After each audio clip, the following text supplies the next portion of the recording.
Hey, this is Pizza Dune Man! Yo. And this is going to be our first, actually, main series Pokemon game on the channel. Because I've done Coliseum and XD and Snap, but never, a real Pokemon game. Yeah, not like one of the main ones. So now we can do that. And here we go with Pokemon LeafGreen. We're actually going to be doing a Nuzlocke of the game. If you don't know what a Nuzlocke challenge is, I'm actually going to go over the rules of it as I go through this kind of intro section of the game. So I'll usually voice the characters, but I'm probably not going to do as much of that this time because I'm going to go over the rules of the Nuzlocke. We need to start a new game. This is the one that was just on the cartridge that I got. I don't need the buttons explained, so I'll go ahead and pull up my Nuzlocke. So a Nuzlocke challenge has two core rules to it. Rule number 1. Any Pokemon that faints is considered dead and must be released or stored forever. Traditionally, you release the Pokemon because it's like, oh, it's dead. I'm going to be storing them because a lot of people play these on emulators, and I'm playing it on an official cartridge, so I want to be able to save the Pokemon just in case I want them for later. But when a Pokemon faints in battle, or out of battle, that's it, and then I don't have it anymore. I'm a boy. Oh, not girl. No. Not gonna explore the options you have in the fictional world. That's what Taylor and my dad would do. And I'll do it at some point, just not this time. I always go with, a boy. Either. I go with what's cutest, to be honest. What I find most attractive in the game with what's set. Oh, so this is one of the Pokemon games where you actually get to name your rival. Yes! What are you gonna name the rival? You get to name the rival, Rosie. Oh, man. I forgot the... We can't do Shitstorm, right? Shitstorm won't fit. Won't fit. Not Shithead. I'm trying to think of a really insulting name. Okay. While you're thinking about that, I'll explain rule number... Bidoof! Let's name him Bidoof! Okay. Yes! Which isn't really insulting. Bidoofs were kinda awesome. There we go. Our rival, Bidoof. Our rival is a Pokemon from a later gen. Was it Bidoof? That's right. I remember my grandson's name is Bidoof. No. He's the one who discovers Bidoof and names after himself. He's so cocky. Alright. Rule number 2 of a Nuzlocke. I may only catch the first Pokemon I encounter in each area. So when I go to any new area, Route 1, Route 2, Viridian Forest, I can only catch the very first Pokemon I see there. No more Pokemon in the area, and I don't get to pick. It's whatever the first one I see is. Those are the two core rules of a Nuzlocke. The rest of these are optional or supplemental rules that I personally am using. Number 3, all Pokemon must be nicknamed. Kind of an unwritten official rule. I mean, I guess it's technically written. All of these rules actually are on Bulbapedia. I'll link it in the description in case you want to do your own Nuzlocke challenge. On that note, I have traditionally nicknamed Pokemon after subscribers. Today I'm going to change it up, or I guess this LP I'm going to change it up. I'm actually going to be naming Pokemon after people I am subscribed to in chronological order, and that will come into play here very soon as we pick our first Pokemon. As for our Pokemon, I'm going to go with Bulbasaur, actually, because... kind of like when I picked Flareon for Pokemon XD, it's the one starter I've actually never used. I've always been a Charmander and Squirtle fan, so I have never used Bulbasaur myself, so we're getting Bulbasaur. And for our Bulbasaur's nickname, like I said, I'm naming it to people I'm subscribed to in chronological order. The very first person I subscribed to on YouTube was actually a fan channel for Alvin Earthworm. It was someone who was uploading Alvin Earthworm's Super Mario Bros. Z series on YouTube. So, this is Alvin the Bulbasaur. Long before I was into Let's Plays and Let's Players, I was into sprite animation, and so I was a pretty big fan of Alvin Earthworm. He actually has his own official YouTube channel now under Mark Haynes, where he is uploading the reboot version of Super Mario Bros. Z. As we do this tutorial battle, rule number 4, these are all kind of supplemental rules that I myself am using. Number 4, I may only use Pokemon where I am the original trainer. So what this means is I can use Pants. Okay. I want Pants so bad. I can use Pokemon that I don't catch if they're Pokemon that where I'm still listed as the original trainer. So for instance, I can get and use the Eevee from Celadon City as long as it's the first Pokemon I get in Celadon City. So I couldn't also fish up a Pokemon and buy one from the lottery. I could only use the Eevee if the Eevee is the first one I get. But I can't use Pokemon that are like from in-game trades because I'm not the original trainer for those. Rule number 5, no resetting. I thought that'd be kind of a given, but it is listed in the supplemental rules. I don't know what the point of a Nuzlocke would be if you could just reset it. That's kind of dumb. Number 6, no duplicates. So the encounter rule is ignored if I encounter a Pokemon that I have already caught. So like if I go to Route 1 and get a Pidgey, I can't get another Pidgey at Route 2. I ignore it and go on to the second Pokemon I see. Just kind of for variety.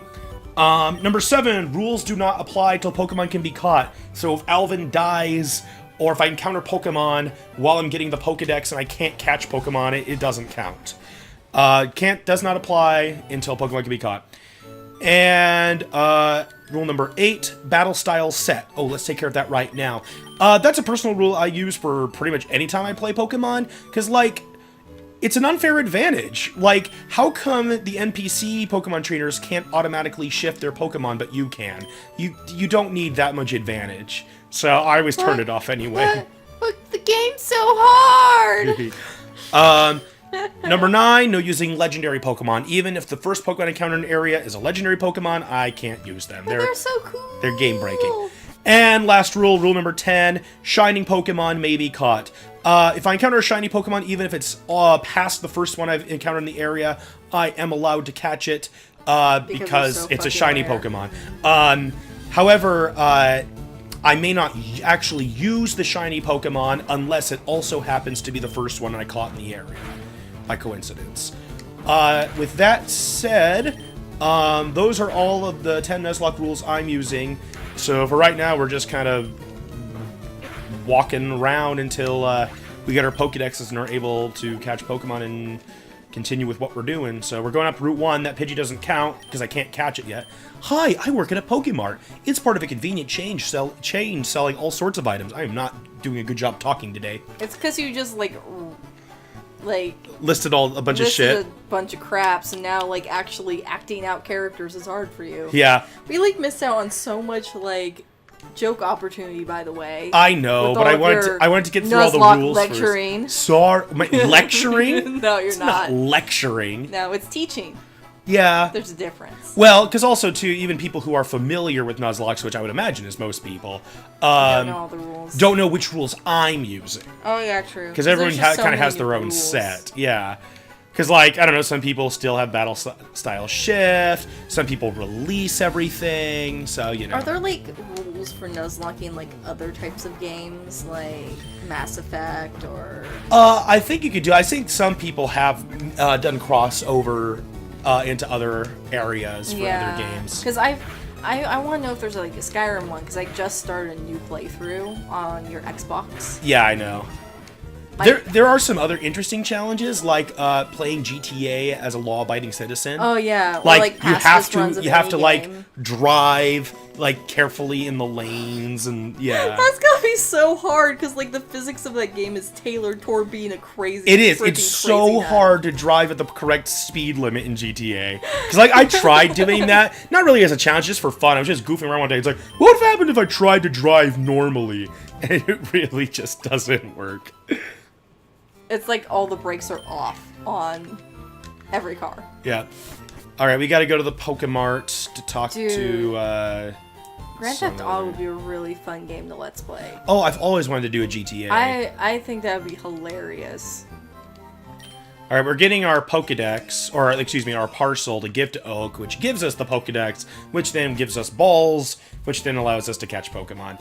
So, I mean, when I'm playing a Pokemon game regularly by myself, I usually buy lots of balls and never buy healing items because, I mean, there's really not much of a penalty for dying. I mean, you lose half your money, but, I mean, then after that, you can, like, I don't know, you can get healed for free, so I never really buy healing items unless I'm fighting Elite Four. I just overtrain and Poke Center. But in a Nuzlocke, that kind of changes because you don't need as many balls since you only catch one Pokemon per area. And, you need healing items because if a Pokemon dies or it gets knocked out in combat, it does die, it's dead. That's how a Nuzlocke works. Oh, jeez. That bitch got a critical. What was that? Scottish. You just like suddenly went Scotch for like the last word. That Pidgey got 2 criticals in a row. Bullshit. Yeah, it is. Crits. At least I didn't die. Alvin's a tough Bulbasaur. Let's check out Alvin really quick. Alvin! Alvin! All right, Alvin. Oh, he's so cute. He's mild. Oh my god, I love his sprite. I want to kiss it because it's so cute. Oh my god, snuggle wuggles. Yeah, I've never used Bulbasaur before. I've always liked all the starters for like first gen. Like they're all awesome, and I think it's because they're all reptiles. Yeah, that's true. I love reptiles. But yeah. It's funny when I look now at like Pokemon as a whole. I'm mainly a grass starter person. Ever since 3rd gen, yeah? I've picked the grass starter. Ever since 3rd gen. Guess my type. Fire. Yeah. You always pick the fire starter. I That being always said, do. you've only been around for 1 Pokemon generation so far. Yeah. Well, but I've played 6 and the remake of 3. Yeah, but you did that one like thing in the car where you're like, okay, which one would Yeah, you choose and if you had these picked almost options? all fire. They were pretty much all fire. So you're a fire starter guy, and I'm usually a grass starter guy, just not for the first 2 gens. Does that mean I'm super effective against you? Yeah. Oh. I think Taylor's the water guy. He's the water guy? Yep, he is, because he likes Squirtle and Piplup and Froakie, So he's super effective against me. Yeah. I beat Taylor, Taylor beats you, and you beat me. That sounds like a really weird domestic situation going on. Like if we were all still living together like we were in college. Did I get balls? Did someone give me balls? No, they have to drop. Yeah, I got balls. Cool. I just like thinking of a kid just like be like, do I have balls? And they just like pull out Let's the go ahead pants. and catch our first Pokemon while we're at it. Do. Route 1. Oh my god, we were making immature ball jokes at work the other day. Is there such thing as a mature ball joke? Puns? I don't know. Maybe Oh, here we go. First Pokemon. any ball joke that... It's a Radamanta! you should Oh, name it's it level Joey. 3. Rosie. I'm naming them for people I'm subscribed to, remember? I know. Aren't you subscribed to a Joey at all? Not that I Any can Joeys think of. Anywhere? Besides, even if that were the case, it's in chronological order. Damn it. Alright, that's probably weak enough. I don't want to risk tackling it again. Why didn't you subscribe to Joey? Here we go. Let's catch our Ratman. Actually, it's a woman, but oh well. 1, 2, Does it matter in this game? 3, no. I mean, you can breed, so Oh, so I you guess can it breed in matters this for game, so it that. does matter. Yeah. Although you can't really breed till way later, because since breeding wasn't introduced till 2nd gen, there's no breeding facilities until, like post-game. That's weird. What? Alright. Rattata. Bites anything when it attacks. Small and very quick. It is a common sight in many places. I mean, we were either going to get a Rattata or a Pidgey. We got a Man. Rattata.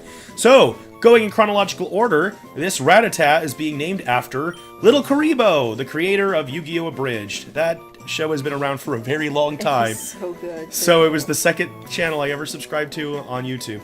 I know Little Karibo won't fit, so we'll go with Lil... K-Bo.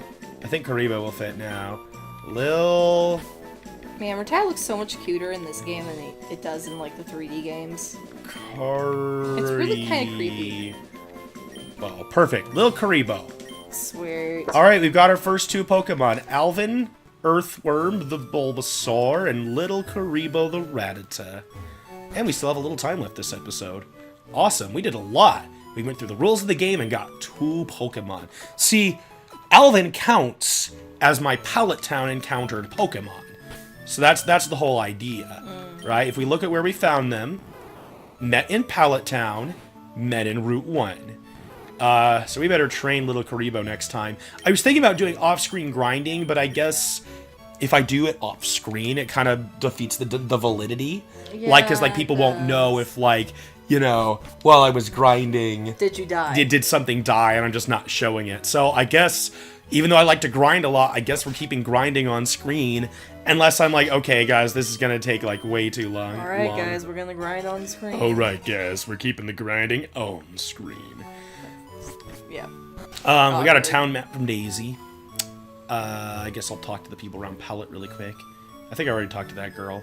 I think this guy just tells me technology amazing. This guy's become a trend. Every Pokemon game has a fat guy in the first town who tells you that technology is amazing. Oh my gosh. My body is ready. Nintendo memes. Do you say anything cool? Do any of you guys give me items, or is that not till later? I should probably get the potion for my PC.